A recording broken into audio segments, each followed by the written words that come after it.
Hi, this is Diane Lovetobake on YouTube. And what we're going to make today is cake. But this particular cake, well, it's a healthier cake. And it doesn't have any flour. So if you folks out there that don't like flour or don't like refined flour, this is the recipe for you. Now, what it does as for a sweetening agent, I use raisins. Now, if you don't want raisins, you don't have to. You could use dates. But I'm going to go through the recipe. And I'm sorry I no longer put the recipe below the video. But I will give you the full instructions as we go along. So if you want to jot it down or however that you want to remember the recipe, we'll get started. Now, I use my food processor because I find it very quick and very easy, and I'm using actually the blade in this one. And what you're going to do is you're going to start off with 1 cup of very packed raisins. And what you'll need to do is to put your cup of raisins into your processor, and then actually I'm going to turn it on. It's going to make a little bit of noise, so I'm going to warn you. Now obviously I did this ahead of time to save time to grind them up, but you will have to stay with it for maybe 2 minutes or 3 minutes, that type of thing. And you want to, let me grab a spoon here. You'll want to grind them up very fine. As you can see, it just sort of looks like a big blob, but it's going to separate. All this is going to separate as the liquid mixtures get involved. But that's what it's going to look like. So keep grinding them till they form that sticky ball that I just showed you, okay? The next thing that you're going to be putting in is 3 eggs, and I go ahead and I put the eggs all at one time. Now, what we're going to do is we're going to just turn this on and mix those two together, so I'll warn you about the sound. Well, it would be helpful if I put my blade back in, right?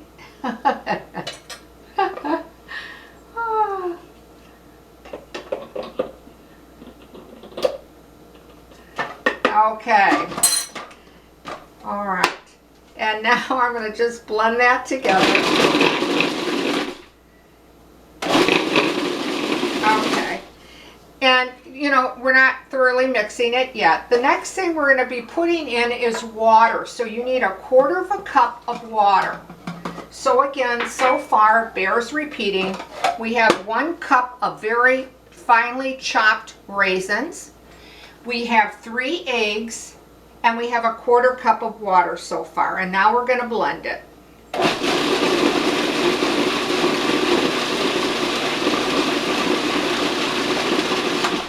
Okay, now what you'll want to do is, it will be very soupy and wet like that.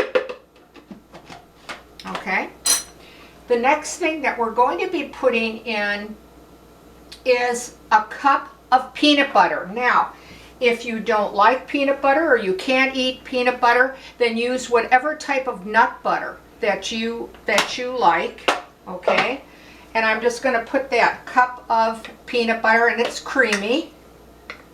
You could use crunchy if you want, yet I've always just made it with creamy.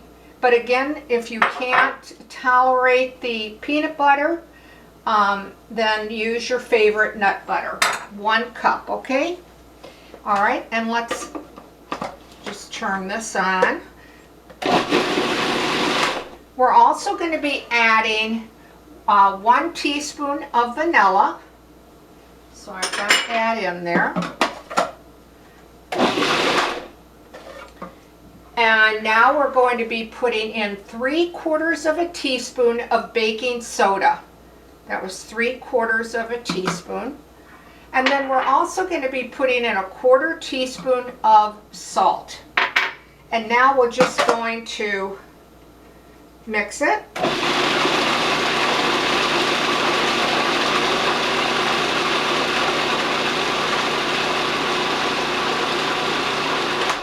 what you're waiting for is it to form a thick paste or batter, as you can see. I hope you can see that.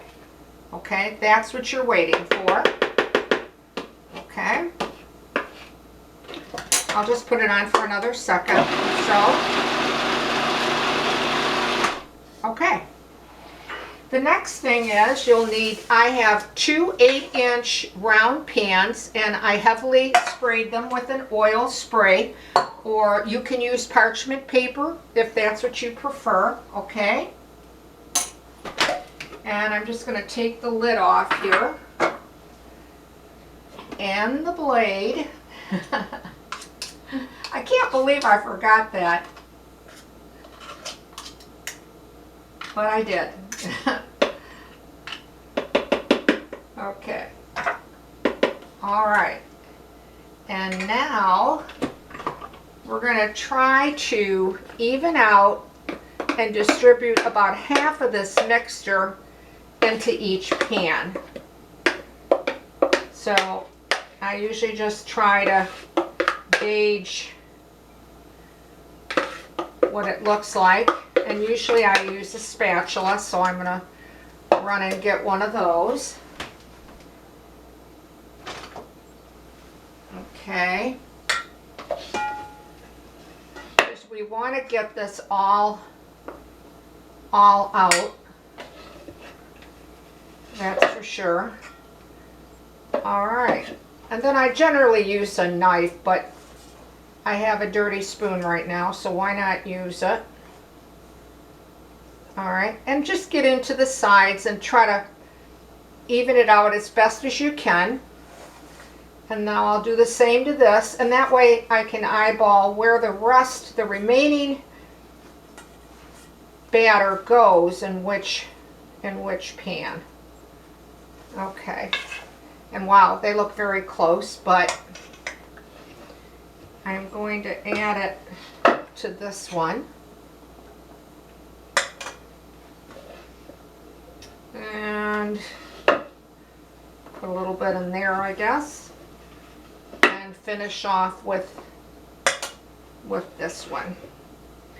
And, you know, I'm trying to get all of it, of course, because, you know, eggs are so expensive right now.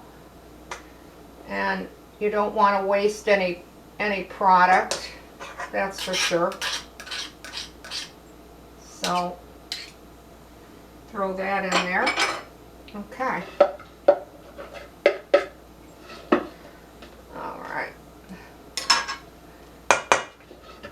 All right, that about does it.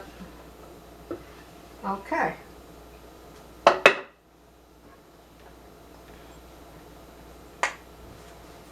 And I'll just smooth that out again. Now, you're going to bake these cakes at 350 degrees, and they could take you anywhere from 25 to 30 minutes. It really depends on our ovens, because you know our ovens all set up so differently. And I start checking mine after about, well, 20, 21 minutes, that type of thing. I quickly take a look at them to see how they're coming along. You don't want to over bake them because you don't want them to be dry. Now, once they come out of the oven, and use a toothpick or a cake tester to see you know, if they're done, okay, if it comes out dry. And these cakes will not really bake up, you know, the height that we probably want them to be, because they don't have flour. So please keep that in mind, okay? Let's see, that's shifting a little bit. But anyway, put them in the oven. When they come out of that oven, and preheat the oven, by the way, you will want to put them on a cooling rack, and I would suggest to leave them there till they're really cool enough that you can move them to wherever you're plating them, or using whatever favorite frosting that you want to put on them, or however you want to garnish them. Otherwise, they're kind of fragile. They're going to crack and they're going to break. So I would wait till they're really cooled down before you transfer them out of the pan. I'm going to wash my hands quickly because I was working with raw eggs. Okay. And I'm going to show you a finished product.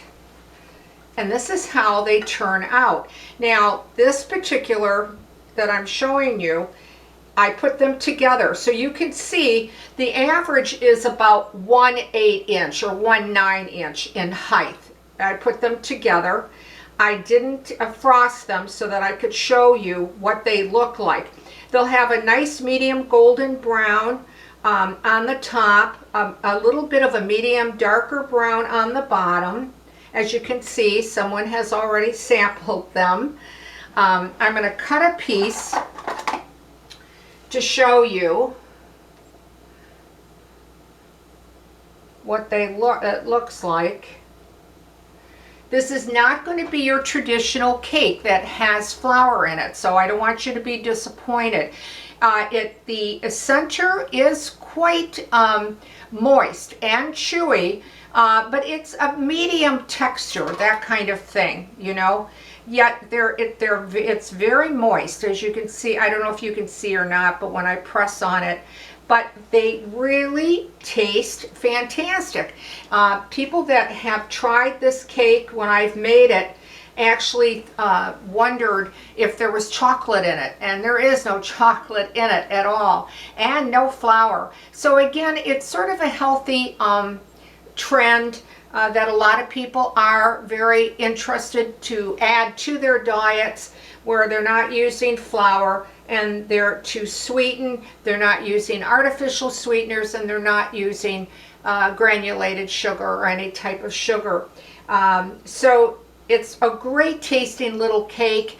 If you're looking in the market for a cake that's maybe a little bit more on the healthier side, I think this is the one. Now, if you try this recipe and you like it, well, I'd love to hear from you. So please write to me. I also want to mention that I only put my videos on YouTube, and sorry about not putting the recipe below, but I became very frustrated when people did write to me or had questions, and my work had been, and I'm not alone, that's for sure, taken to other sites and pinned and posted as theirs, and it was so frustrating to see someone to write to me and I couldn't answer. So if you watch me on YouTube and you write to me on YouTube, I will get your question or your comment, and I'll do my very best to answer in a timely fashion. So I want to thank you for watching Diane Lovetobake on YouTube. If you're so inclined and you'd like to subscribe, well, I can't thank you enough. Or ring the bell.